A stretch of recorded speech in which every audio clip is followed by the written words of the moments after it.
Bueno, buenos días a todos, bendiciones. Espero que hayan amanecido de la mejor manera.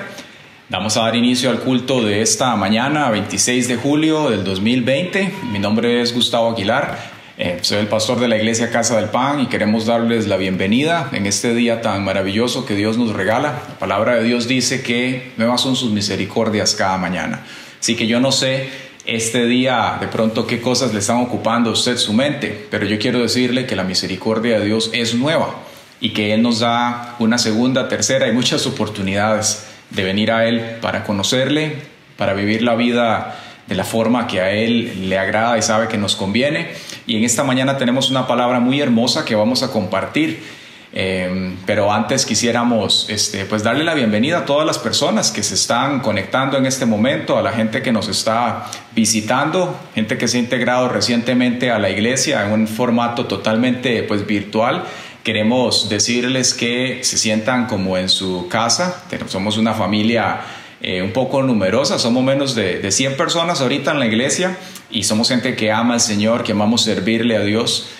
Usualmente en tiempos fuera de coronavirus nos reunimos en la Sabana, en el Hotel Palma Real, y actualmente por el tema del COVID estamos reuniéndonos de forma virtual a través de esta herramienta Cisco Webex, también a través de Facebook Live, y cada uno de los mensajes que se predican y se enseñan en la iglesia quedan grabados en YouTube también y en Spotify, por si en algún momento quisiera seguir la serie de lo que se está predicando en la iglesia y saber pues qué cosas pensamos, qué creemos, puede encontrarlas en cada una de estas enseñanzas que están, como decía antes, en la nube ya con un respaldo. Quiero invitarle a que oremos en esta mañana y presentemos nuestras vidas delante del Señor por el mensaje que vamos a compartir, para que el Espíritu Santo hable a nuestro corazón a través de su palabra y que Dios cumpla el propósito que tiene en este día con cada uno de nosotros. Así que allí donde usted está, yo le invito a que cierre sus ojos, incline su rostro y oremos al Dios Todopoderoso para que nos dirijan esta mañana en todo lo que vamos a estar conversando en el nombre de Jesús. Padre Celestial, queremos darte gracias, Señor, por este día. Queremos agradecerte, Dios, por esta mañana, darte la gloria, darte la honra, agradecerte, Dios, por tu bondad, por tu Espíritu Santo, por tu palabra, Señor, que es viva, eficaz, más cortante que toda espada de dos filos, Señor, que penetra las coyunturas, llega al tuétano y discierne los pensamientos y las intenciones del corazón. Eso dices tú de tu palabra, Dios. Y por cuanto es así, sabemos que cuando nos exponemos a la misma, tú puedes hacer cosas en nosotros que nadie tiene la capacidad humanamente de hacerlas. Por eso queremos pedirte, Dios, que este espacio, este tiempo en el cual nos reunimos aquí de manera virtual, Señor, nos congregamos de manera virtual para escuchar tu palabra. Tú prepares, Señor, y nos permitas estar atentos, prepares nuestro corazón y podamos estar atentos a tu Espíritu Santo, a las verdades que se han de compartir, a lo que tú quieres que hoy aprendamos, Dios. Llévate cualquier distracción, llévate cualquier cosa que pudiese en algún momento significar, Señor, una pérdida de la comprensión de lo que tú quieres, distracciones internas, externas, espirituales, de cualquier índole, Dios. Toma control de nosotros y permítenos en esta mañana recibir la esencia de lo que tú quieres transmitir. Te damos la gloria, Señor, te damos la honra, te agradecemos, Padre, por este tiempo y te pedimos, Espíritu de Dios, que aún a las personas nuevas que se están conectando hoy, tú hagas, Señor, algo en cada uno de nosotros para que podamos entender, Dios, a lo que tú nos has llamado en el nombre de Jesús. Gracias te damos, Dios, una vez más, en el nombre de Jesucristo. Amén. Bueno, el día de hoy tenemos un mensaje que está basado en el libro de Lucas, Lucas capítulo 2, así que voy a pedirle que venga al segundo capítulo del Evangelio de Lucas. Hoy vamos a estar en el versículo 21, vamos a arrancar desde el versículo 21 hasta el 40. Y para esas personas que se están integrando recientemente en la iglesia, les comentamos, estamos trabajando una serie, un estudio del Evangelio de Lucas. Y por esa razón, hace unas semanas y durante varios meses también vamos a extendernos a estudiar sobre este libro y predicar del mismo también. Así que el día de hoy, pues esta es como la cuarta semana, estamos en el capítulo número 2, hace 15 días predicamos sobre los primeros versículos, y hoy nos compete el segmento que está del versículo 21 al 40, donde vamos a hablar un poco acerca de las características de los primeros días de vida de Cristo y asimismo cosas muy interesantes que se dieron en la vida de Jesús. Hemos titulado este mensaje ¿Qué miras tú en Jesús? Y hoy vamos a ver qué interesante las cosas que se pueden ver en el bebé Jesús, en el niño Jesús, que tal vez nosotros no hemos visto de una manera tan profunda, pero que la palabra de Dios nos enseña cómo este Salvador aún en su niñez y en sus primeros días de vida venía para traer un impacto a esta tierra. Así que vamos a leer, pues estamos leyendo de la Reina Valera contemporánea. Si usted quiere seguir la lectura tal cual se va a realizar, vamos a leer el texto completo para después proceder con la enseñanza. Y dice de la siguiente manera: presentación de Jesús en el templo. Cuando se cumplieron los 8 días para que el niño fuera circuncidado, le pusieron por nombre Jesús, que era el nombre que el ángel le había puesto antes de que fuera concebido. Y cuando se cumplieron los días para que, según la ley de Moisés, ellos fueran purificados, llevaron al niño a Jerusalén para presentarlo ante el Señor y cumplir con lo que está escrito en la ley del Señor. Todo primer varón será consagrado al Señor. Y para ofrecer un sacrificio en cumplimiento de la ley del Señor, que pide un par de tórtolas o 2 palominos. En Jerusalén vivía un hombre justo y piadoso, llamado Simeón, que esperaba la salvación de Israel. El Espíritu Santo reposaba sobre él y le había revelado que no moriría antes de que viera al ungido del Señor. Simón fue al templo guiado por el Espíritu. Y cuando los padres del niño llevaron a Jesús al templo para cumplir con lo establecido por la ley, él tomó al niño en sus brazos y bendijo a Dios con estas palabras: Señor, ahora despides a este siervo tuyo y lo despides en paz, de acuerdo a tu palabra. Mis ojos ya han visto tu salvación, que has preparado la vista de todos los pueblos, luz reveladora para las naciones y gloria para tu pueblo Israel. José y la madre del niño estaban asombrados de todo lo que se decía de él. Simeón los bendijo, y a María, la madre del niño, le dijo: tu hijo ha venido para que muchos en Israel caigan o se levanten. Será una señal que muchos rechazarán y que pondrá de manifiesto el pensamiento de muchos corazones, aunque a ti te traspasará el alma como una espada. También estaba allí Ana, hija de Fanuel, de la tribu de Aser. Ana era una profetisa de edad muy avanzada. Desde su virginidad había vivido 7 años de matrimonio y ahora era una viuda de 84 años. Nunca se apartaba del templo, sino que de día y de noche rendía culto a Dios con ayunos y oraciones. En ese mismo instante Ana se presentó y dio gracias a Dios y habló del niño a todos los que esperaban la redención de Jerusalén. Después de cumplir con todo lo prescrito en la ley del Señor, volvieron a Nazaret, que era una ciudad en Galilea. El niño crecía y se fortalecía, y se llenaba de sabiduría, y la gracia de Dios reposaba sobre él. Amén. Bien, este texto tan maravilloso que estamos viendo acá nos permite, como mencionábamos hace algunos minutos, tener una aproximación a lo que fueron esos primeros días de la vida de Jesús. Y es muy interesante que nosotros podamos ver la naturalidad de la humanidad de Jesús en sus primeros días. Recordemos por un momento, a la hora de leer el Evangelio de Lucas, que cuando Lucas escribe, él lo está haciendo desde una perspectiva de historiador. Cuando revisamos este libro de una manera tal vez un poco más técnica, nos damos cuenta que Lucas no fue un discípulo directo del Mesías, es decir, Lucas fue una persona que sí fue contemporáneo a ellos, pero él no estuvo directamente expuesto al ministerio de Jesús, pero sí conoció gente y entrevistó gente que lo había estado, personas que habían servido a la par del maestro, sus familiares, etc.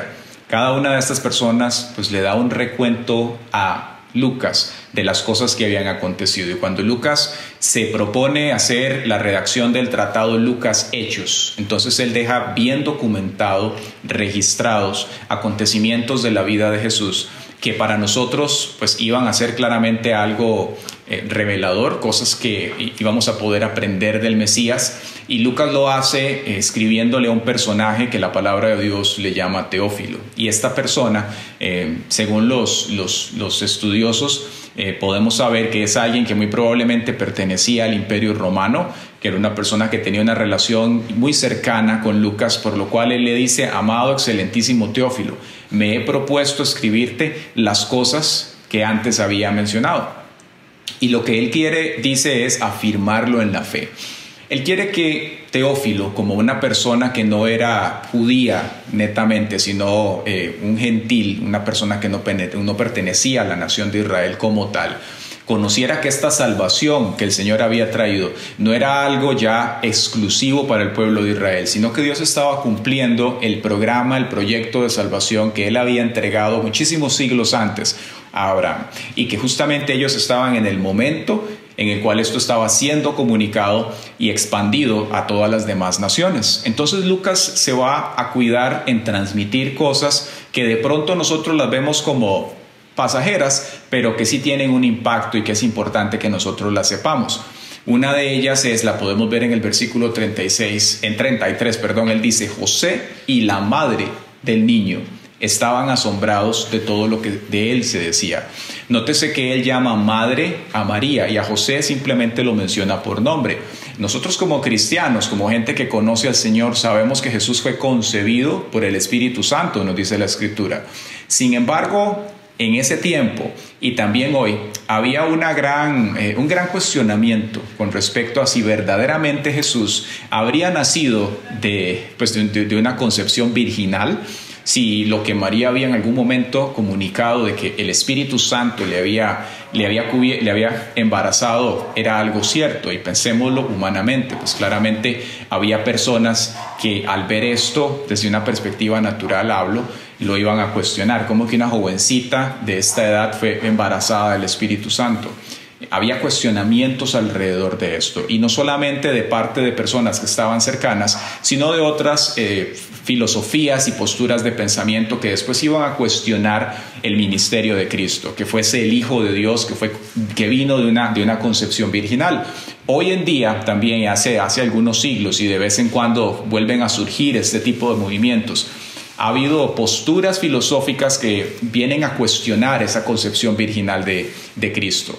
Y nosotros tenemos que tenerlo claro. Probablemente al estar hablando ya a lo interno de una iglesia, nosotros lo damos por sentado, pero hay personas que hoy por hoy, a partir de estas doctrinas de error, se han apartado del cristianismo a otras líneas de pensamiento. Y uno de los temas, y otros, que se utiliza para debatir verdaderamente la identidad de Cristo como Hijo de Dios es su concepción virginal. Entonces podemos ver aquí cómo Lucas tiene este cuidado al mencionarnos a José y dice: y la madre del niño.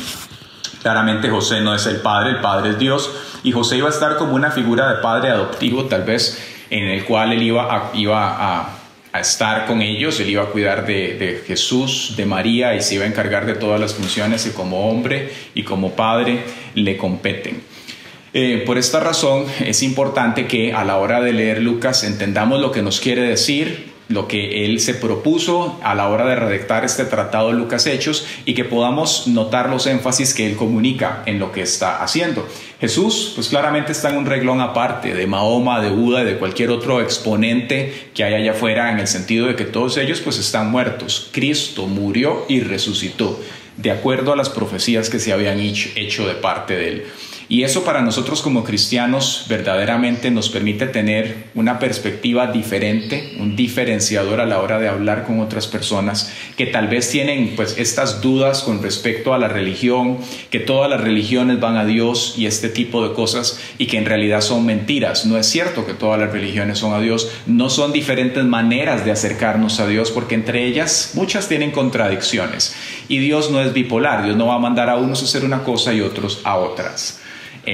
Dios es Dios, Cristo es Cristo, Alá no es Dios, Mahoma no es superior que Cristo. Tenemos que tener eso presente a la hora de interactuar con diferentes personas, que como hijos de Dios, al ser la iglesia, pues sí, recibimos de Él, pero también tenemos esta encomienda de llevar el evangelio a diferentes personas, y nos vamos a topar con gente de diferentes posiciones doctrinales, líneas de pensamiento, etcétera, que muchas veces podrían cuestionar este nacimiento de Cristo Jesús. Nos muestra Lucas también que las raíces del Señor, su entorno en el cual se desarrolló, pues eran judías, y lo podemos ver muy bien en la manera en la cual José y María se cuidan en el desarrollo de esos primeros días de la vida de Jesús. Podemos notar cómo nos dice el texto que ellos se presentan 2 veces delante del templo, una a los 8 días y otra a los 40. Y esto era parte de la ley, la manera en la cual las familias tenían que educar a sus hijos y cosas que Dios había pedido que se tenían que hacer con los niños cuando nacían. Una de ellas, a los 8 días, para los varones, era presentarlos para que los circuncidaran. Y era costumbre del pueblo también que a los 8 días, de la mano con la circuncisión, se le pusiera el nombre al niño. En el caso de Jesús, como nos dice la palabra, ya a María le había sido comunicado por el ángel meses antes que su nombre sería Jesús. Y ellos obedecen tal cual todas las instrucciones que el Señor había traído, le colocan el nombre al bebé Jesús que tiene que ser. Y después de esto nos dice que ellos se presentan 32 días después, es decir, a los 40 días nuevamente al templo. Cada una de estas actividades pues, obedecían a ritos que Dios les había entregado. A los 40 días, la razón por la cual ellos se presentaban era por un rito de purificación. Ellos tenían que presentar una ofrenda de purificación por el parto, era algo que Dios había establecido desde el Antiguo Testamento. Y cuando se presentaban delante del Señor, tenían que traer una ofrenda. Y esa ofrenda, dependiendo de las capacidades de la familia, podía ser desde una oveja o podía ser también una paloma o un palomino que presentar delante del Señor. Y se presentan ambos porque muy probablemente, si recordamos lo que se predicó hace 15 días, José tuvo que asistir a María en el parto. Entonces, a la hora de que un hombre participaba en un parto, ceremonialmente se le consideraba también como una impureza. Entonces, a los 40 días ellos se presentaban, daban esta ofrenda y ya quedaban ceremonialmente limpios. Esa era la manera en el antiguo pacto en el cual las personas obtenían la limpieza de sus pecados, de la contaminación, etc. Nosotros hoy por hoy en Cristo, gracias al Señor, a través de la sangre del Cordero somos limpios continuamente de nuestros pecados y de las cosas que se nos quieren pegar con las cuales caminamos. Y hay asuntos bien interesantes ya entrando aquí a hacer un análisis del texto que nosotros podemos notar, y uno de ellos es cómo Jesús creció en un hogar muy normal y en un hogar sencillo también. ¿Y cómo sabemos que creció en un hogar normal y un hogar sencillo? Porque hay una pauta en este texto con respecto a esa ofrenda que se entregó, que mencionamos antes. El Señor les había brindado a ellos 2 alternativas en el antiguo pacto para hacer esta purificación. Una era a través de un sacrificio ovejuno, es decir, de una oveja, o a través de una ofrenda aviaria, con una paloma. Las personas que no tenían la capacidad de traer una ofrenda, económicamente hablando, entonces traían una paloma. Y esto lo podemos ver en Levítico 5:7, dice lo siguiente: y si no tuviere lo suficiente para un cordero, traerá a Jehová en expiación por su pecado que cometió 2 tórtolas o 2 palominos, uno para expiación y otro para holocausto. Ahora, ¿qué podemos ver acá? Que Jesús creció en un hogar donde José y María en este momento de su vida no estaban, y no sabemos si en algún momento lo estuvieron, en un momento tal vez de una bonanza económica. Era gente sencilla, era gente que tal vez no tenía muchos medios económicos. Y verdaderamente despierta esto, yo no sé en usted, pero muchas preguntas a lo interno que nosotros a veces tenemos cuando venimos a Dios y pensamos que de pronto al acercarnos a este Dios todopoderoso, entonces Dios tiene que encargarse de absolutamente todas nuestras cosas y que el caminar en Cristo y que porque estamos con Dios va a ser totalmente sencillo y que vamos a tener toda la mano y nunca nada va a faltar. Y la realidad es que no es así. Cuando venimos a Dios, si bien es cierto, las promesas de Él nos alcanzan y cuando en fe nos extendemos y las alcanzamos, nuestra vida comienza a dar giros en muchos aspectos. El Señor no vino para hacer de esta tierra que nosotros estuviésemos como en un Disneylandia. El Señor vino para que nosotros fuésemos santificados, limpios de nuestro pecado y tuviésemos una capacidad para llegar a la eternidad y le sirviéramos. El propósito de Dios es que usted sea santo primeramente. No llenarle la cuenta bancaria de muchas cosas y cumplirle todos los anhelos del corazón. y son cosas que Dios hace. Y a la hora de hacer esta acotación, lo que quiero decirle es que a Dios le importa sí que usted esté bien y que usted prospere y darle anhelos, pero lo más importante para Él es que su corazón esté bien con Él y que usted esté en santidad. Y hay momentos en los cuales vamos a pasar por un día malo, vamos a pasar por el fuego, vamos a pasar por las aguas, pero la diferencia de cuando estábamos en el mundo sin Cristo es que Él va a estar con nosotros en medio de cada una de esas pruebas. Amén. Y eso para nosotros es mejor que cualquier seguro que usted pueda adquirir allá afuera, porque Dios no falla. Y sus promesas y su capacidad y su alcance no lo limitan los hombres, no lo limitan situaciones externas. Nada puede detener el brazo del Señor. La palabra de Dios dice, ¿acaso se ha cortado el brazo de Dios para bendecir? De ninguna manera. Las promesas de Dios son sí, son amén y están allí disponibles para nosotros. Pero volviendo al texto, podemos ver entonces que el desarrollo de Jesús fue en un hogar muy sencillo. Un hogar en el cual sus padres no tuvieron la capacidad de traer la ofrenda normal de aquellos días, sino la ofrenda de la gente que tal vez en ese momento no podía hacerlo. Y nos muestra cómo pues este crecimiento de Jesús, pues probablemente a ser el Hijo de Dios, seguramente Jesús fue un niño obediente porque no hubo pecado en él, fue un niño que tal vez era dócil en cierto aspecto, pero seguía siendo un niño. Jesús lloraba, Jesús corría, Jesús seguramente estaba al lado de sus papás, y los que somos padres y tenemos niños pequeños sabemos que a veces eso es retador.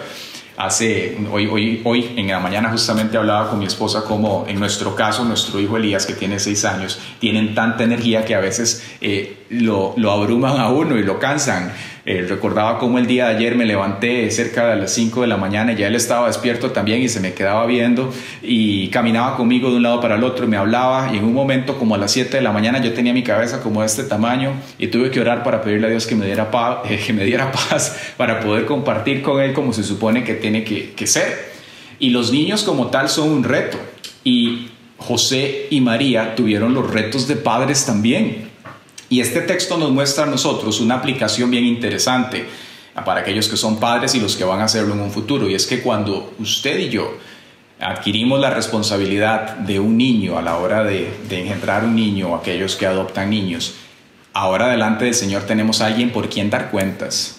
Y esa responsabilidad se extiende a más allá de que usted le dé la mejor educación que pueda darle, los juguetes más lindos que usted se le ocurra entregarle. La responsabilidad que nosotros tenemos es de llevar a estos niños a Cristo, a que conozcan a Dios.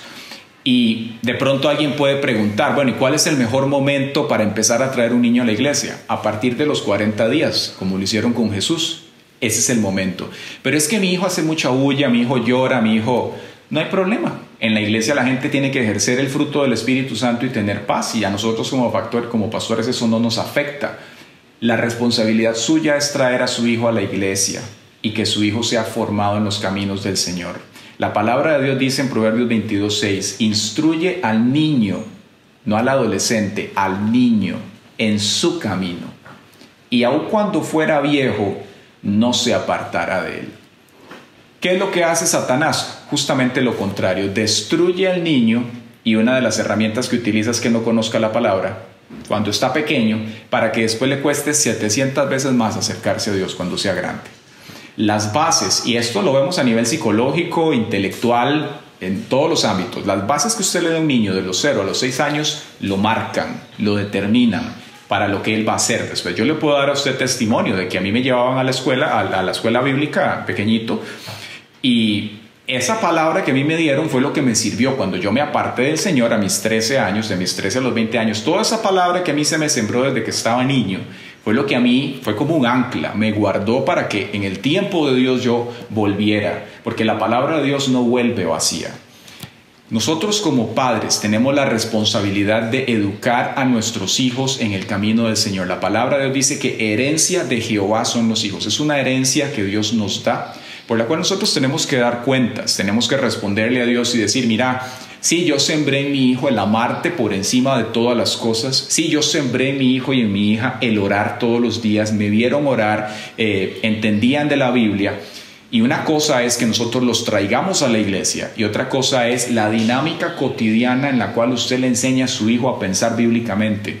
Es una responsabilidad que como padres tenemos. Y como decía antes, el momento para llevar al niño a la iglesia es desde los 40 días en adelante. De ahí ese niño va a empezar a recibir lo que tiene que recibir. Y no solamente se trata de la obediencia y la parte externa de lo que ocurre cuando yo llevo un niño a la iglesia. Veamos cómo el ministerio, en este caso de Simeón y de Ana, estos dos ancianos que nos habla la palabra, vinieron también para hablar verdad y para marcar a Jesús, a María y a José en ese momento y para notificarles a ellos cosas que Dios iban a hacer. Dios tiene una agenda con sus hijos, Dios tenía una agenda con Jesús y Dios se encarga de que este niño a los 40 días ya se esté hablando de él, pues claramente porque Dios tenía un propósito y lo mismo con sus hijos y con los nuestros. Dios tiene planes con nuestros niños y el hecho de que estén en etapas tempranas de su desarrollo no quiere decir que Dios no vaya trabajando en ellos. Yo he escuchado testimonios de niños alabando a Dios, cómo han tenido experiencias con Dios. Entonces, no podemos menospreciar la capacidad espiritual que tiene un niño de recibir de parte del Señor. Tenemos que más bien darles a ellos el espacio para que se expongan y para que vengan al Señor a hacer. Entonces, enfoquémonos ahora viendo un poco las características de Jesús de sus primeros días. ¿Qué fue lo que pasó a los 40 días? Hablamos de que a los 8 lo trajeron y luego a los 40, pero a los 40 ocurre algo espectacular. Y es que este par de ancianos, Simeón y Ana, dice que cada uno de ellos, el Espíritu Santo, les lleva a hacer algo particular. Y pensemos por un momento.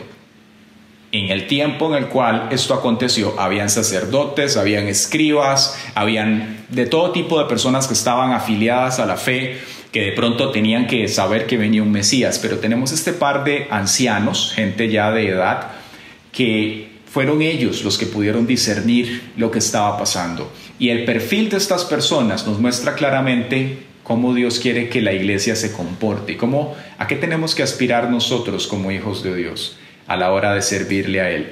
Hay algo bien interesante que podemos notar acá, y es que ambos, tanto Simeón como Ana, eran gente de edad, nos dice la Biblia. En el caso de Ana sabemos que tenía más de 100 años. En el caso de Simeón no sabemos la edad, pero sí que era un hombre mayor porque la Escritura lo está diciendo. Y era gente mayor que le estaba sirviendo a Dios. Y qué lindo cómo la palabra de Dios nos muestra una realidad como estas, que la gente de edad es útil para Dios. Amén. Porque estamos en medio de una sociedad que muchas veces ve a las personas de edad como hacia abajo, como que si no tuvieran la capacidad de hacer cosas, como que van de salida. Y en Dios no es así.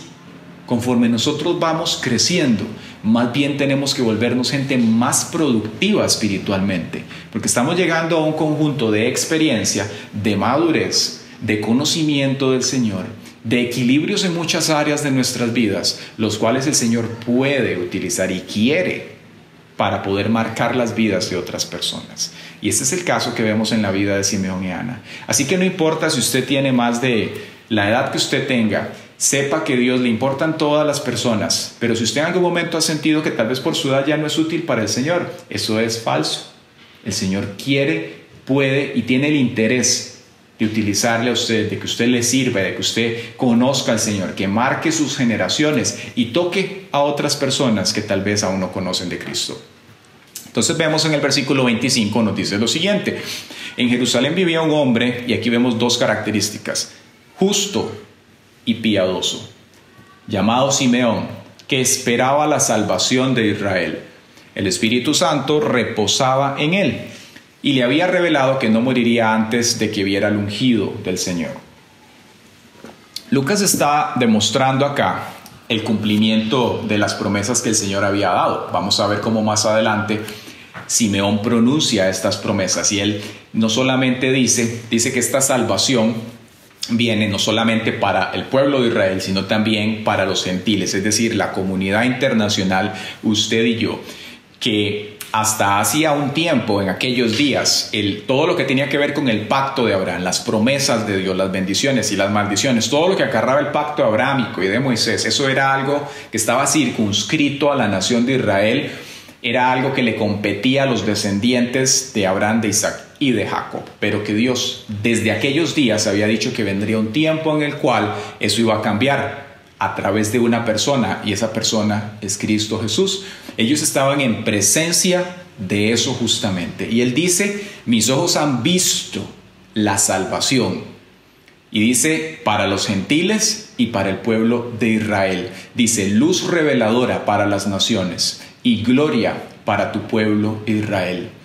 ¿Y cómo es que este hombre, decíamos antes, entre tantos sacerdotes, escriba, republicano y gente que estaba allí, levitas inclusive, cómo es que este hombre pudo discernir a ese niño? ¿Cuántos niños pasaron en ese momento? ¿Cuántas mujeres habían recién dado a luz?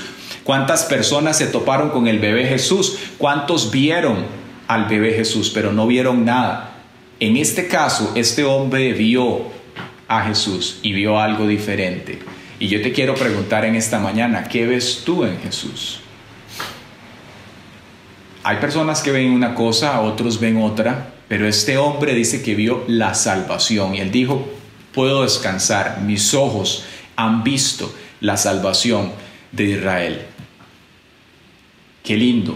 ¿Cómo pudo llegar este hombre a notar y a discernir esto? La clave nos la da el mismo texto. Él dice, el Espíritu Santo reposaba en él. ¿Quiere usted que el Espíritu de Dios repose en su vida? Yo le voy a dar un consejo, encárguese de que usted sea una habitación santa para el Espíritu Santo. ¿Usted alguna vez ha ido a un hotel o a algún paseo y le han dado una habitación sucia o desagradable? ¿Qué cosa más fea? Uno quiere salir corriendo y busca y habla con la gente para que lo muevan a otro cuarto. Sí, es feo llegar a un lugar que esté desordenado o que esté sucio. Lo mismo ocurre con el Espíritu Santo cuando Él viene a nuestra vida. La palabra de Dios dice que Él viene y que Él nos limpia y que la casa queda desordenada, queda limpia pero vacía. Y ese vacío tiene que comenzar a ser lleno. Tiene que colocarse el mobiliario a lo interno de nosotros, en nuestra alma. Y ese mobiliario es conocimiento, es crecimiento, y eso lo da la constancia y el caminar con Dios. Cuando usted se encarga de ser una habitación agradable para el Señor, entonces el Espíritu Santo va a reposar en usted. Y cuando el Espíritu Santo está en nosotros, se gesta una relación con Él. Y usted comienza a entender a Dios, usted comienza a percibir cómo Dios piensa de usted, qué es lo que Dios quiere. Cuando cometemos algo que no está muy bien, viene el Espíritu Santo y usted siente como una estocada en la espalda que le dice, hablaste más de la cuenta, o ese pensamiento no me agrada, o no vas a poder vencer ese pecado en tus propias fuerzas. Y el Espíritu de Dios comienza en nosotros a hacer una obra en la cual trae convencimiento de pecado y nos muestra nuestra condición. Y yo quiero motivarle a que si usted ha sido consciente de esa operación del Espíritu de Dios en su vida, usted responda en concordancia a ella. Porque Dios tiene mucha misericordia y Él nos insiste, nos persigue. Podríamos decir un poquito que hasta nos acosa a veces de diferentes maneras. Pero también está escrito que Él no contenderá para siempre con el hombre. Y muchas veces cuando nosotros persistimos en nuestro pecado o andar en la carne, entonces Dios como que nos deja para que nos revuelque nuestra propia humanidad y el enemigo también haga fiesta, y después cuando estamos, como decimos, con el agua hasta el cuello, entonces buscamos a Dios, cuando ya la situación nos envuelve, cuando ya no podemos salir. Cuando atendemos a Dios rápido, temprano, dice la palabra, por tanto, si escuchas hoy su voz, no endurezcas vuestro corazón. Entonces el Espíritu de Dios también. Nosotros somos, espiritualmente somos como barro. Y hay barro que es suave y hay barro que es más duro.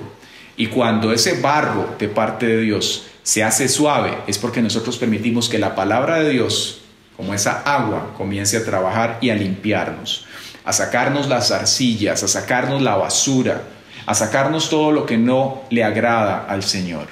Y usted ha visto ese texto en Jeremías que nos habla el Señor diciéndole a la casa de Israel, he aquí Israel, ustedes son como una vasija para mí.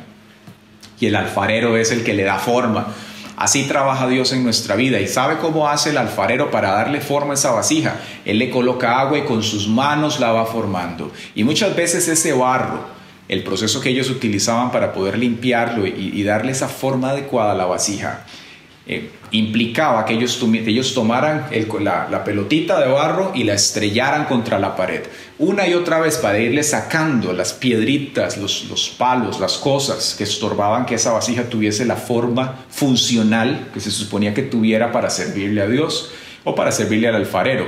En la ilustración, Dios. Nosotros como tal somos exactamente igual. Dios nos toma y nos va dando forma. Y cuando las vasijas muchas veces no tienen la forma necesaria o se les cuela un poquito de aire, tienen que quebrarlas y hacerlas de nuevo. Dios nos quiere dar forma. Y la manera en la cual eso ocurre es cuando nosotros también colaboramos. Y esa colaboración viene en el sentido de exponernos constantemente a Dios. De una manera rigurosa, acercarnos con frecuencia, día tras día, semana a semana, congregarse y permitir que el agua de su palabra nos transforme. Nos va a dar forma a Dios y entonces vamos a poder ser una habitación para Él y el Espíritu Santo va a reposar sobre nosotros. Eso tenía Simeón y eso quiere Dios que tú y yo tengamos también. Simeón entonces puede discernir no solamente quién es Jesús, sino también escucha la voz de Dios para ese niño. Y él no se reserva las cosas. Y uno podría decir, ¿qué palabra más fea le fue a dar Simeón al bebé Jesús? Y en realidad, aunque tenía ciertos matices agradables, había otros bien sombríos, que más adelante vamos a verlo. Pero el punto que quiero recalcar a la altura aquí del sermón es que Simeón habló lo que tenía que decir. Y usted y yo como padres y como iglesia que interactuamos con diferentes personas, muchas veces el Espíritu de Dios nos va a llevar, nos va a motivar para hablar con personas, para compartir de diferentes temas, para animar, para exhortar, para edificar. Y nosotros tenemos que obedecer a ese impulso de parte de Dios, porque eso es serle funcional a Dios. Eso es hacer las cosas como Dios quiere que se hagan. Amén. Algo interesante que podemos notar es que Simeón era un hombre mayor y las palabras que él dice aquí a mí me llaman la atención. Él dice, ahora puedo morir, ahora verdaderamente ya estoy listo para partir. Simeón vivía en un tiempo en el cual Israel estaba sitiado por Roma, tenían un impuesto altísimo, básicamente estaban pisoteados en ese momento por el Imperio Romano. No era un tiempo agradable para Israel como tal. Había muchas persecuciones, habían asesinatos, habían tenido una guerra muy fuerte. Entonces, el tiempo en el cual Simeón se desarrolla no era un tiempo muy agradable, que digamos. Lo podemos ver inclusive en el caso de Zacarías, cuando el ángel se le presenta y él también lo pronuncia y dice, vienes para redimir a nuestro pueblo. A lo que voy con esto es que Simeón en su edad probablemente tal vez ya quería descansar, tal vez había muchas cosas que tal vez le cansaban, que de pronto él decía, bueno, ¿cuándo va a ser que mi pueblo va a quitarse esta opresión de encima? ¿Cuándo va a ser que este coronavirus se va a quitar? ¿Cuándo va a ser que esta situación, Señor, tan cansada, tú la vas a remover? Y sabe, como humanos, ese tipo de argumentación, estas circunstancias en la vida que muchas veces nos oprimen desde diferentes ángulos, pueden ser cansadas y pueden llevarnos a tomar decisiones equivocadas. Y qué lamentable, podemos verlo a la luz de los recientes acontecimientos en Costa Rica por el coronavirus, estas personas que se han suicidado, este anciano hace poco que estaba en ese puente que se iba a suicidar. Gente que no ha escuchado de Dios, no le conoce como el Salvador. Este anciano hizo algo muy diferente. Dice que cuando él vio a Jesús, él vio algo distinto. ¿Qué miras tú en Jesús? Él vio la salvación. Y asimismo, cada vez que nosotros vemos la palabra, tenemos un tiempo de oración, nos congregamos, escuchamos una prédica, hay algo que vamos a percibir, algo que vamos a oír, algo que vamos a ver.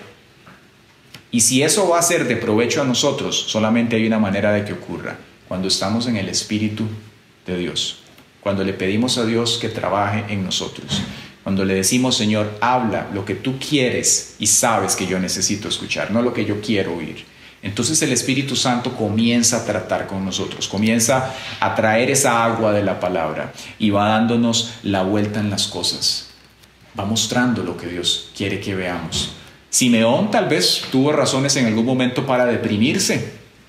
para pensar, qué triste lo que le pasa a mi nación, mejor voy a ir a buscar el pináculo más alto del templo y me lanzo. Hay mucha gente hoy en día, sabe, que está con problemas de depresión por las cosas que están pasando allá afuera. Gente que ha perdido el trabajo, que ha perdido empresas, situaciones bien tristes. Pero yo quiero decirle a usted hoy que si miramos como tenemos que mirar en Jesús, vamos a ver la salvación de Él. Y esa salvación se extiende no solamente a la eternidad, sino aquí en la tierra. Saben, nosotros como hijos de Dios tenemos una ventaja y una diferencia sobre todas las demás personas, y son sus promesas. Dios no es la primera ni la última vez que ha utilizado una crisis para bendecir a su pueblo. Yo he visto y he escuchado testimonios de personas como en tiempos de crisis, más bien Dios los ha prosperado. Y lo podemos ver en el caso de Abraham. Como Dios le dice que salga de Ur, vaya a Canaán, y cuando llega hay una hambruna. Y en Isaac hace la misma movida tiempo después y los lleva en un momento estratégico para después prosperarlos. Ese es nuestro Dios. A Dios no lo toma por sorpresa ninguna de estas cosas. Él sabe el camino y la línea punteada que tiene con su vida, y nada de esto la va a alterar. Lo que a nosotros nos corresponde es acercarnos a Él y decirle: Señor, hágase tu perfecta voluntad, aunque no quiera yo y aunque no me guste lo que esté pasando, haz lo que tú quieres y ayúdame a entenderlo, Dios, para poder hacerlo. Hablamos un poco de la depresión antes, pero ¿qué es lo que ocurre cuando un hijo de Dios, una persona cualquiera, pasa por un periodo de depresión? Pero en un hijo de Dios, ¿qué es lo que ocurre? Hay una dicotomía, hay un contraste entre la expectativa de vida que yo tengo y lo que Dios quiere. Y mientras esa distancia exista, entonces se va a generar una frustración a lo interno. Esto es lo que yo esperaba que pasara, Dios, esto es lo que yo quería que ocurriera, y Dios tenía otro plan. Cuando nosotros llegamos al punto en nuestra vida en el cual, como Simeón, que llegó a decir: ahora puedo morir porque ya he visto la salvación de Dios. Cuando usted y yo vivimos para y por el propósito de Dios, no importa lo que pase a su alrededor, usted entiende que Dios está por encima de esas cosas y que Él se va a encargar de colocar cada una de ellas en su lugar. Te va a ayudar a sobrellevarlas, a sobrepasarlas. Tal vez no te va a eximir de ellas, pero sí te va a dar la victoria. Porque la palabra de Dios dice que muchas son las aflicciones del justo, pero que de todas ellas le librará Jehová. ¿Quién le da la gloria a Dios?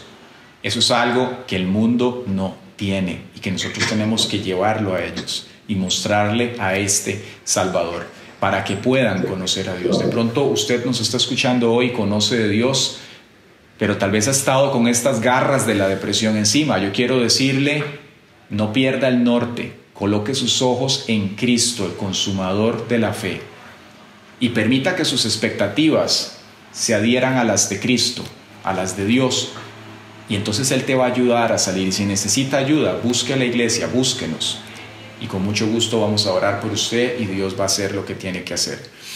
Y si usted no conoce al Señor y está escuchando en esta mañana este mensaje, yo le invito a que mire en Jesús algo más de lo que los ojos naturales ven. Mire la salvación que Él ha abierto para usted y para mí. Usted no es víctima de la sociedad, no es víctima del mundo, y no tienes por qué seguir siendo víctima de Satanás y del pecado. Cristo pagó para que usted sea libre. Así que la invitación está abierta, y este puede ser el día de su salvación, en el cual usted le permita a Dios trabajar en su corazón para que sea libre de todas estas cosas que le han agobiado, en el nombre de Jesucristo. Entonces vemos cómo este hombre Simeón y Ana, siendo gente de edad, es gente sumamente funcional para el Señor, es gente que le está sirviendo, es gente que está cerca del Señor. Vemos en el caso de Ana, en el versículo 36 dice: también allí estaba Ana, hija de Fanuel, de la tribu de Aser. Era una profetisa de edad muy avanzada. Desde su virginidad había vivido 7 años de matrimonio y ahora era una viuda de 84 años. Nunca se apartaba del templo, sino que de día y de noche rendía culto a Dios con ayunos y oraciones. En ese mismo instante Ana se presentó y dio gracias a Dios y habló del niño a todos los que esperaban la redención de Jerusalén. Ana estaba esperando, de la misma manera que Simeón, algo bien interesante. Ella estaba esperando la redención de Dios. Amén. ¿Qué estás esperando tú en el Señor? Yo estoy esperando que Dios me solvente esta situación nada más. Yo estoy esperando que el Señor me dé esta bendición. Estoy esperando que Dios haga esto, lo otro. Todo eso está bien, pero conforme caminamos con Cristo, le conocemos y vemos quién es Él, hay algo que tenemos que saber, y es que más que la mano de Dios tenemos que ver su rostro. Tenemos que desarrollar una relación con el Señor y conocerle, para que todas estas cosas que humanamente a veces a lo interno nos revuelcan y nos quieren angustiar y generan tanto ruido, se remuevan, hallen su prioridad y que la número uno sea el Señor, que sea Él el que nosotros busquemos, que sea el Señor el que derrame su presencia en nuestra vida, su aceite, y nos haga pensar correctamente, nos muestre qué es lo que el Señor quiere que hagamos. Ana era una mujer de edad avanzada, decíamos, tal vez no sabía usar las redes sociales, tal vez no era una mujer muy tecnológica, pero era una mujer que le servía a Dios y que tuvo el privilegio en ese momento de estar allí en presencia de Cristo, del bebé Jesús, y hablarle a otras personas de quién era el Señor. Entonces Simeón y Ana pudieron ver algo en ese bebé que muchos otros vieron en esos días, totalmente diferente. Cómo reconocer a Jesús, cómo notar en dónde está Él, cómo darnos cuenta de lo que el Señor está haciendo. Lo vemos en el caso de Simeón, decíamos, dice que él fue guiado por el Espíritu Santo, y lo mismo quiere Dios para usted y para mí. La palabra de Dios nos enseña en Gálatas capítulo 5, versículo 16, lo siguiente: digo pues, anden en el Espíritu y no satisfagan los deseos de la carne. Amén. Andar en el Espíritu y no satisfacer los deseos de la carne. Yo quiero hablarle a esas personas que tal vez están comenzando a acercarse al cristianismo, a esos jóvenes que tal vez están de pronto viniendo al Señor, o tal vez gente tal vez de más edad, pero jóvenes en el Espíritu, dicen, que están viniendo al Señor. Los primeros días, cuando uno se expone a la palabra y se expone a la iglesia, yo le voy a hablar de mi experiencia y la de otros que he escuchado. Uno dice, qué aburrido, qué cansado, qué pereza eso. Me voy a volver un bostezo, me voy a volver una persona que se acabó la vida, le quitaron el brillo a mi vida y los colores. Y eso es una mentira del diablo. Ese desgano que uno experimenta cuando se acerca a Dios en los primeros días es porque usted ha caminado la mayor parte de su vida en lo natural. Recuerde que nosotros somos tripartitos, tenemos un espíritu, alma y cuerpo. Y nosotros podemos en nuestro día a día andar en dos modos, modo humano o en el espíritu.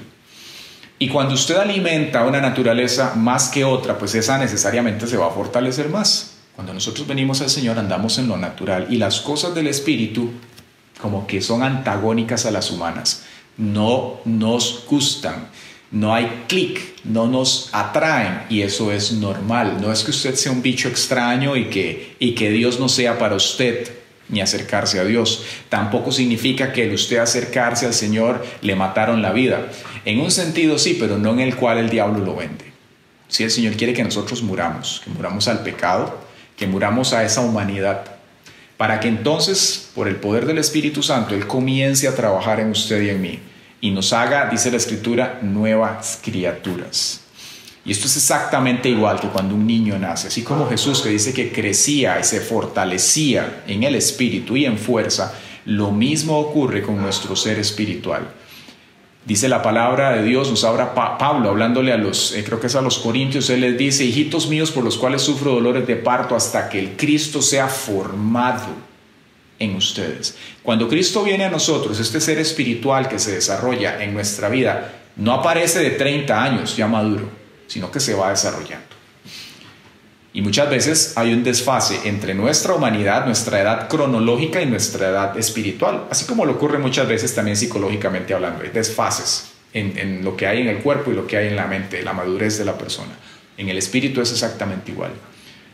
¿Cómo es un bebé en sus primeros días? No puede mirar a más de 1 metro, no escucha muy bien, no tiene un glosario, un vocabulario que le permita armar a través de oraciones una sintaxis, manejar estructuras gramaticales, estructuras de datos. No lo tiene. En el espíritu es exactamente igual. Cuando nosotros comenzamos a caminar con el Señor, somos bebés. Y por cuanto somos bebés, escuchamos un montón de cosas de Dios, pero como que no las entendemos. Las hemos escuchado y tal vez hasta nos las sabemos de memoria, pero no generan este enganche, esta fuerza que se necesita y que la provee el Espíritu. para que nosotros entonces digamos, wow, me encanta caminar con Dios, me gusta. En los primeros días no pasa. ¿Qué hacer entonces, pastor? Sea constante. No hay cosa que agravie más el crecimiento espiritual de una persona que la inconstancia. Eso, la palabra de Dios se refiere a eso como el hombre de doble ánimo. Dice, el hombre de doble ánimo es inconstante en todos sus caminos. ¿Cómo? Esforzándonos. Vemos que Ana dice que se presentaba constantemente de día y de noche a rendir culto a Dios con ayunos y oraciones. Yo te hago una pregunta, ¿cuánto fue la última vez que ayunaste? ¿Cuándo fue la última vez que te congregaste? ¿Saben? Nosotros por tal vez costumbre nos congregamos cada 7 días, pero eso no quita que se pueda uno congregar o tal vez tener nuestro devocional diario todos los días con el Señor. Eso es lo que hay que hacer. Tener una comunión constante con Dios, porque así como su ser natural necesita comida y bebida diariamente, su ser espiritual también. Puedo subsistir de domingo en domingo, puede subsistir, pero no va a tener un desarrollo óptimo espiritualmente hablando. Y eso es a lo que tenemos que apuntar para no solamente tener un impacto en las personas que están a nuestro lado, sino cumplir con el ministerio. ¿Cómo? ¿Qué es eso? Ministerio. Sí, hermano, ministerio. Todos tenemos un ministerio. Y ese ministerio, dice la Biblia, es el ministerio de la reconciliación, reconciliar al hombre con Dios. Y también tiene sus énfasis y sus especialidades y sus posgrados, diríamos, en Cristo. ¿Y cómo lo conozco? Permaneciendo en su presencia, andando en el Espíritu. Simeón y Ana fueron guiados al templo y ambos, dice, esperaban la redención de Jerusalén. Simeón sabía que iba a ver al ungido. Y yo le hago una pregunta, meditemos por un momento. ¿Cómo sabía Simeón con qué se iba a topar? Dice que el Señor le había dicho que le había revelado que no moriría sin antes ver al ungido. Pero ¿qué estaría pensando Simeón que iba a ver? Que iba a salir un hombre así como Superman, con todo el poder y diferente, ya maduro. Sabría que iba a toparse con el ungido como un bebé. ¿Qué miras tú en Jesús? ¿Qué miró Simeón en Jesús? Él pudo ver en ese bebé la salvación. ¿Qué miras tú en Jesús? Yo te invito a que en esta mañana tú mires en Él algo más que una religión, algo más que el hombre por el cual más se conoce el cristianismo, algo más que una persona que dice que murió en un madero. Yo te invito a que mires hoy en Jesús la salvación de tu vida, que tanto estás necesitando. No, es que yo puedo solo solventar estos problemas. Yo veo cómo salgo adelante. Déjeme decirle que lo he visto una y otra vez, ese patrón en muchas personas, y no logran salir. No, es que yo puedo solo vencer esto, pastor. No podemos. Separados de Dios, nada podemos hacer, dice la palabra, espiritualmente hablando. No es sino hasta que venimos delante de su presencia y la luz salvadora de Dios comienza a iluminarnos, que en su luz vemos la luz. Nosotros no nos podemos mejorar a nosotros mismos. Hoy en día hay una tendencia adictiva a la automotivación y al automejoramiento de las personas, la autosuperación allá afuera. Y usted ve, esa gente pasa de libro en libro, de seminario en seminario, hablando de automotivación y de autosuperación, y es como una droga. Reciben una vez y otra vez y otra vez, y siguen siendo los mismos, y se les olvida la filosofía del primer expositor, y luego siguen con la del otro, y nunca salen de ese laberinto. El único que a ti verdaderamente te da una superación y te lleva de gloria en gloria es Cristo. Él es el que te transforma de adentro hacia afuera, porque es a través de su poder. Y eso no lo puede dar ningún hombre. Eso solamente lo da el Señor. ¿Quién le da la gloria al Señor? Bendito es su nombre. Pero ¿qué les dice? ¿Qué les dice el Señor en ese momento a Simeón y a Ana? ¿Cuál fue el mensaje que trajo el Espíritu Santo a través de Simeón y de Ana para Jesús, José y María? ¿Qué es lo que le dice? Él trae un mensaje bien interesante, tiene 4 componentes ese mensaje, que lo puso de esta manera para que podamos ver muy bien el alcance. Los padres de Jesús pues obviamente se sorprenden, y como decía antes, hay cosas bien lindas y admirables del mensaje que le da el Señor a través de estos profetas a Jesús, pero hay otras que son un tanto sombrías, o sea, son que si lo tomamos tal vez no nos va a agradar lo que como padres humanamente hablando lo que se le dijo, ¿verdad? Lo primero que él le dice está en el versículo 33, le dice lo siguiente: José y la madre del niño estaban asombrados de todo lo que de él se decía. Simeón los bendijo y a María, la madre del niño, le dijo: tu hijo ha venido para que muchos en Israel caigan o se levanten. El primer punto que podemos ver del ministerio de Jesús que le es comunicado a través de estas personas es que Jesús en la vida y en la tierra va a tener un efecto divisor, ¿sí? Así como lo escucha, un efecto de división. Y muchas veces nosotros, cuando pensamos en Dios, humanamente hablando y en la carne, creemos que Dios y todos los asuntos de Dios es como los ositos Gomi, como que todo es amor y un algodón de azúcar. Y verdaderamente el amor de Dios es la cosa más maravillosa y dulce que hay. Pero también Dios es Padre y como Padre nos disciplina. Y hoy en día existen filosofías de educación y distorsiones de la verdad y del amor que dicen que a los niños hay que dejarlos ser libres, freestyle, y que crezcan como tal. Y eso es totalmente antibíblico, porque la palabra de Dios nos dice que la necedad está ligada al corazón del muchacho y que lo corrige es la palabra del Señor. Dice que lo corrijas con vara. Eso no quiere decir que usted lo va a agredir, sino que usted va a usar de disciplina para formar a sus hijos, de la mano con lo que hablábamos antes, la responsabilidad que como padres tenemos delante del Señor. Pero yendo al punto que estamos aquí mencionando con respecto al ministerio de Jesús, Él tiene un efecto divisor. Y lo podemos ver como usted en el mundo hoy, usted hable de Dios allá afuera y la gente le va a sonreír y sí, Diosito, qué lindo Dios, amén. Pero usted menciona el nombre Jesús y usted va a experimentar reacciones diferentes. Hay lugares en los cuales lo van a percibir a usted tal vez y a Jesús como egocéntrico, porque Él dice que Él es el camino, la verdad y la vida, pero Él es el camino, la verdad y la vida. Solamente a través de Él podemos venir al Padre y Él es el único mediador entre Dios y los hombres. Jesucristo como tal es el que nos muestra a nosotros la luz. Y cuando nosotros estamos delante de la luz hay dos decisiones que el hombre toma: o se acerca a ella o se aparta. Juan nos dice en el Evangelio de Juan capítulo 4 versículo 19, dice: y esta es la condenación, que la luz vino al mundo y los hombres amaron más las tinieblas que la luz, porque sus obras eran malas.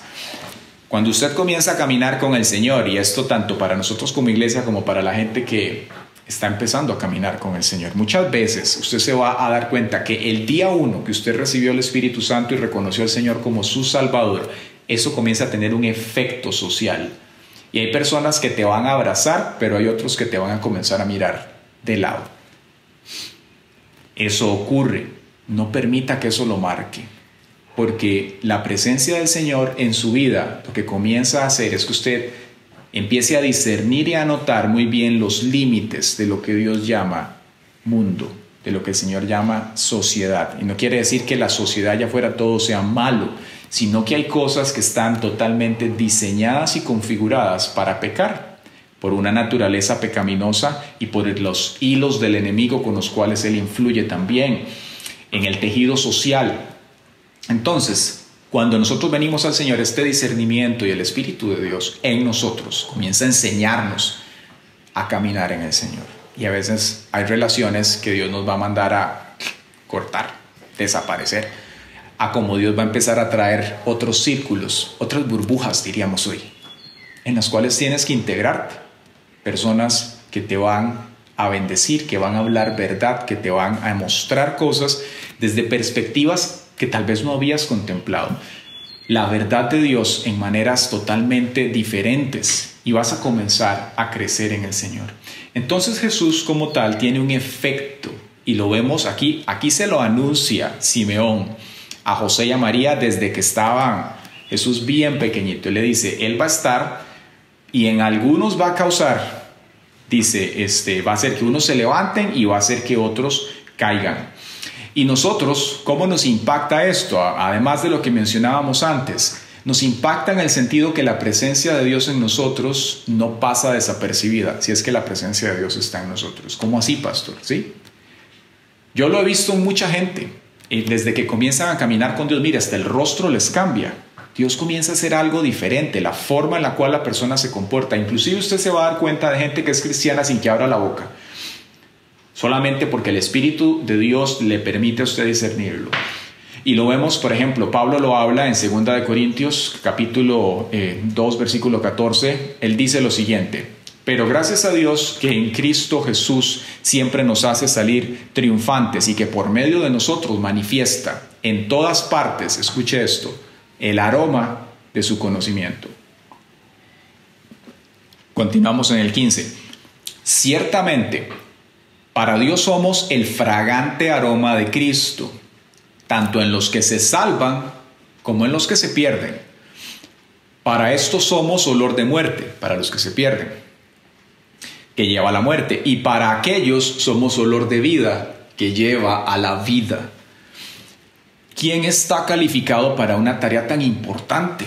Nosotros no somos como muchos que negocian con la palabra de Dios, sino que hablamos de Cristo con sinceridad, como enviados por Dios y en la presencia de Dios. Pablo está hablando acá que cuando usted viene al Señor y usted verdaderamente está en la presencia de Dios, dice que hay un aroma de Cristo, hay un aroma espiritual. Vuelva a ver al que está al lado ahí con usted y pregúntele: ¿a qué hueles? ¿A qué huele usted? Espiritualmente hablando, hay olores espirituales. Y el aroma que nosotros despedimos es el olor de Cristo.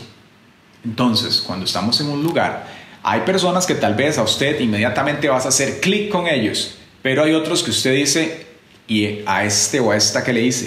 ¿Qué le ocurre? ¿Por qué me trae traído? Dijeron en el mercado.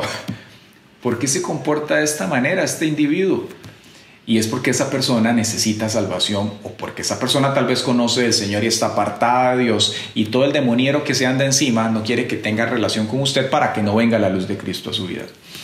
Entonces, como hijos de Dios nosotros, si nuestra vida está llena de Cristo, vamos a llevar ese aroma también allá afuera, y eso al mundo no le agrada, porque para ellos les dice a muerte entre los que se pierden, pero entre los que están en la vida, olor que conduce a la vida. Y ese olor que Dios pone en nosotros tenemos que usarlo sabiamente para atraer a las personas al Mesías, para que entonces ellos puedan conocerle, y que esa influencia en Él, que marca una diferencia en nosotros, también los alcance a ellos y podamos traerlos al Señor. Entonces, el primer mensaje que Simeón le muestra a José y a María es que Jesús iba a tener un efecto divisor en la sociedad. Y lo siguiente, el siguiente punto que le muestra, dice así, será una señal que muchos rechazarán. La Reina Valera 60 dice: para señal que será contradicha. ¿Qué quiere decir? Que Jesús experimentaría oposición, que habría gente contradictoria a la par de Jesús. Y como tal, pensemos, bueno, ¿cómo lo pudo haber tomado María? No lo sabemos. Pero Dios les estaba hablando a ellos en ese momento para que estuvieran preparados. Pero mientras Jesús caminó en la tierra, Jesús le dijeron hijo de Belcebú, hijo de fornicación. Le dieron a entender que su madre era casi que una ramera, que mentiroso, etcétera, etcétera, etcétera. Satanás intentó matarlo en tiempo de Herodes, meses después de esto. Experimentó oposición. Y como hijos de Dios tenemos que comprender esto, porque como parte que somos de Él, dice que nosotros somos su cuerpo y Él es la cabeza de la iglesia. La iglesia muchas veces experimenta oposición, y esa oposición no va solamente en función de cosas naturales, cosas espirituales, perdón. Muchas veces va también relacionado a cosas del día a día. Y cuando estamos en el Espíritu de Dios podemos discernirlas, entenderlas, y podemos orar por ellas y removerlas también. Pero se requiere eso, que andemos en el Espíritu, que podamos tener esta comunión con Dios para que veamos lo que el Señor está haciendo. La tercera cosa que Él le dice en el versículo 35 es la siguiente: y pondrá de manifiesto el pensamiento de muchos corazones. ¿Qué es lo tercero que el ministerio de Jesús hace? Es revelar los corazones. Nuevamente te hago la pregunta: ¿qué miras tú en Jesús? Cuando nosotros estamos cerca de Él y cuando lo miramos con los ojos del Espíritu, entonces el Señor comienza a través de su palabra, a través de la predicación, a transformarnos y a mostrarnos cómo somos, lo que hay aquí adentro, esos vacíos que solamente Dios nos llena. ¿Sabe? Dice el autor de Eclesiastés que Dios puso en nosotros eternidad. Pascal, el científico, lo menciona, que hay vacíos del ser humano que solamente Dios los llena. Amén. Y cuando nosotros caminamos por esta tierra sin gozo y cuando nos desanimamos, tenemos que aprender, y a veces no es una vez, no es un asunto intelectual, es una dinámica constante. Aprender a venir delante de la presencia de Dios, postrarnos ante Él y decirle: Señor, necesito tu fuerza, tu aliento, tu poder. Y a Dios le encanta eso. Él viene con su espíritu y nos levanta, nos lleva a las alturas, sentados con Él juntamente en lugares celestiales, dice la iglesia. Nos muestra las cosas como son, cuando dependemos del Espíritu Santo. Pero nuevamente hay gente que se acerca a Jesús y mira solamente una figura, mira algo. Pero hay otros que se acercan y miran la salvación, miran en sus ojos, miran en Él, miran en su palabra algo totalmente distinto, miran el alimento, miran el pan, la fuerza día tras día para vencer, miran la medicina para su enfermedad, miran la fuerza del Señor para su debilidad, miran el camino donde no lo hay, miran las promesas de Dios como si fuesen suyas, como coherederos con el Señor. ¿Qué miras tú en Jesús?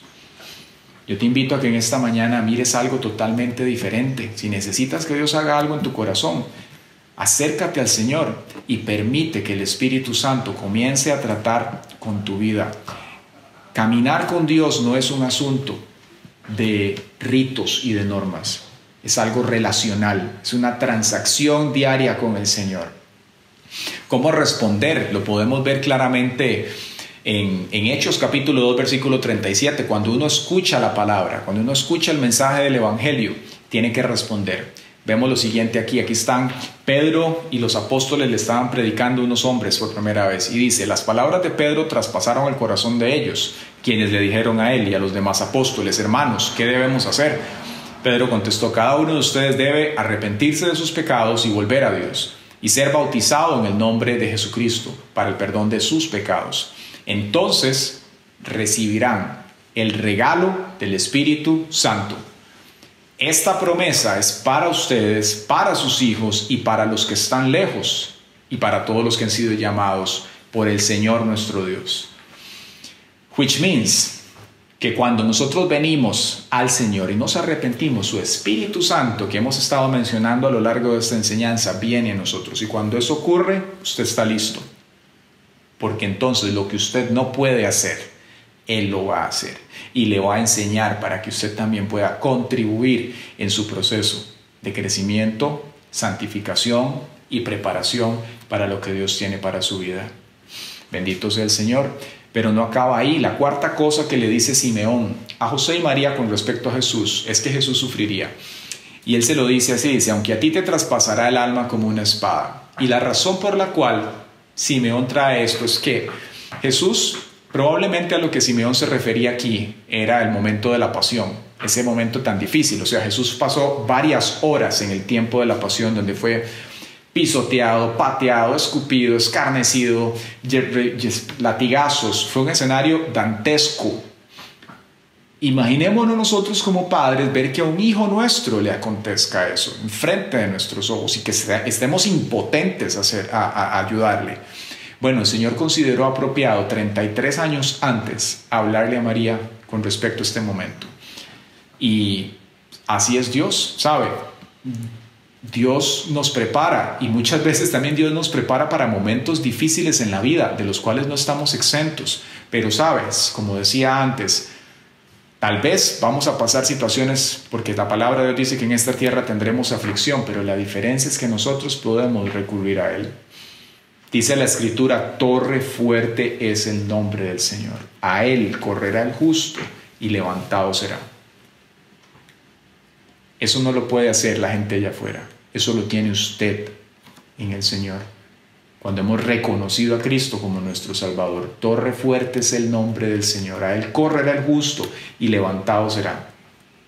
Yo no sé qué situación usted puede estar pasando hoy, qué tipo de ayuda necesita de parte de Dios. Yo le invito a que usted confíe en Él, corra al Señor y le permita a Dios trabajar en su vida y en la mía.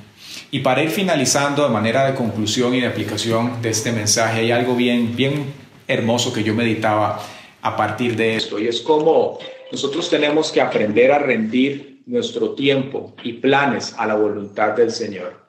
Y lo podemos ver claramente en la vida de Simeón y en la vida de Ana, cómo este par de ancianos verdaderamente aprendieron a vivir para el Señor. En el caso de Ana nos dice que ella día y noche estaba delante del Señor, sirviéndole con ayunos, con oraciones, constantemente ella estaba allí. En el caso de Simeón, en el momento que él mira a Jesús, al bebé Jesús, dice: ahora puedo morir en paz, porque mis ojos han visto la salvación del Señor.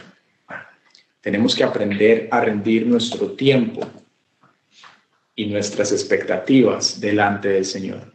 ¿Y qué tan relevante es eso? Porque, ¿saben? Nosotros como humanos hacemos planes, constantemente hacemos planes de diferentes cosas.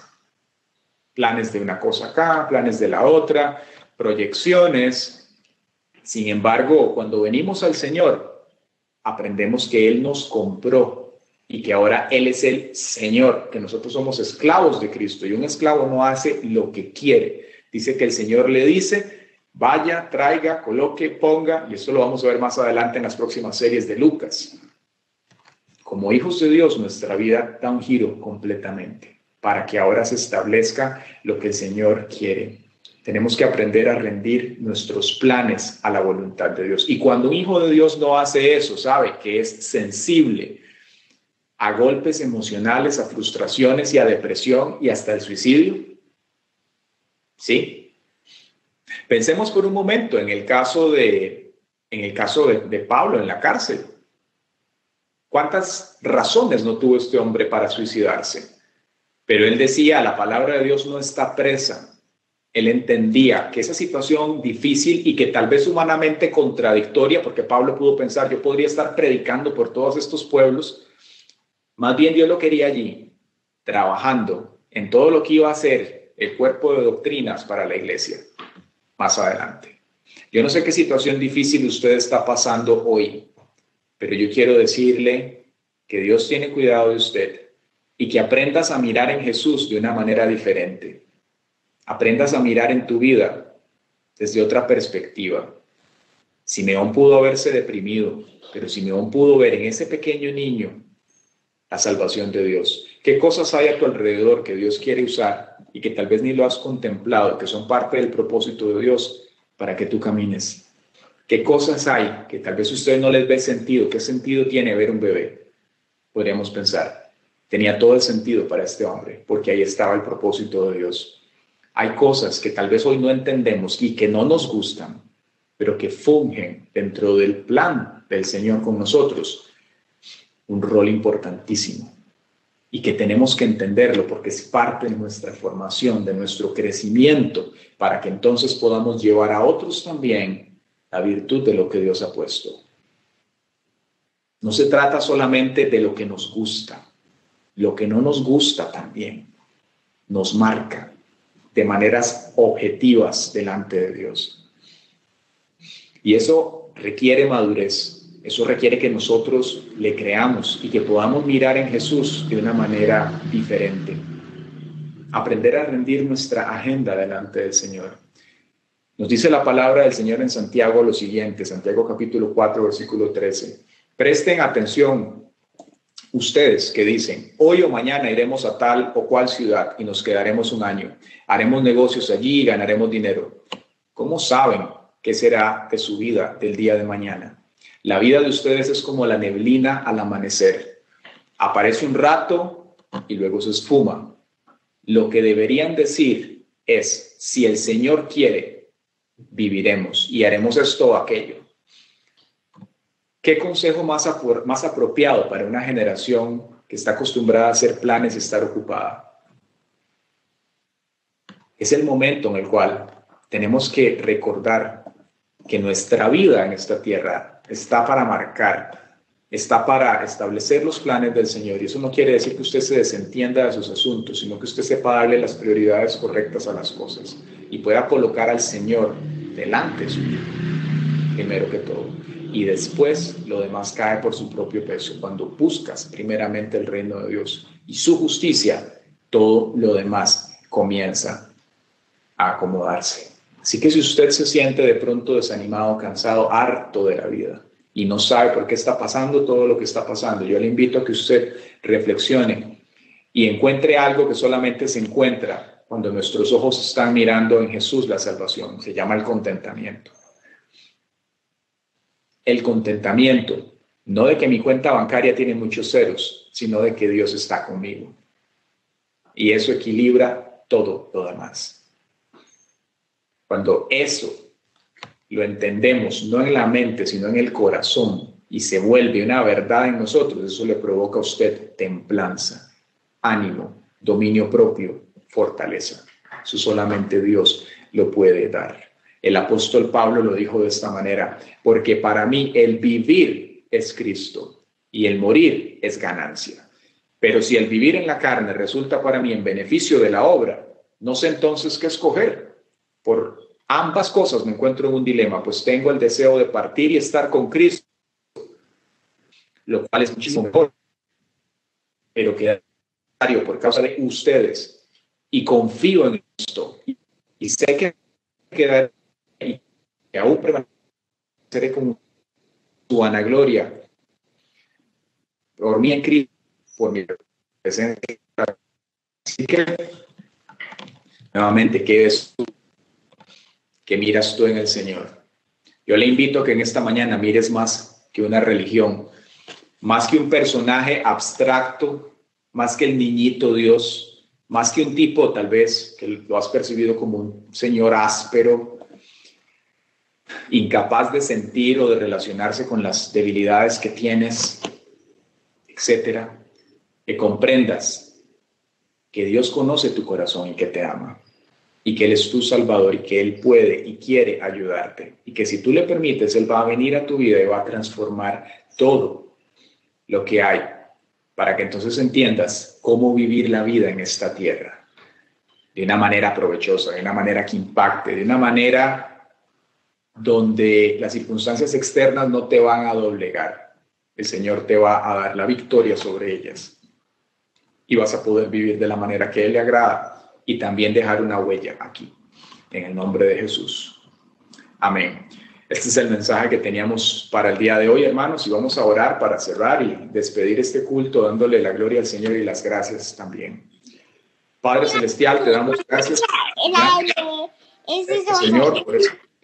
Darte toda la gloria, toda la honra, Señor, por tu palabra que es viva y eficaz. Señor, te agradecemos por cada persona que se ha conectado el día de hoy y te pedimos, Señor, que podamos mirarte, Señor, de manera diferente, que a la hora de acercarnos a ti, Señor, a tu palabra, a la iglesia, a tus asuntos, podamos mirar la salvación tuya, Dios, y lo que tú quieres hacer con cada uno de nosotros. Te damos gracias, Dios, por este día una vez más y bendecimos tu nombre, Padre, en el nombre de Jesús.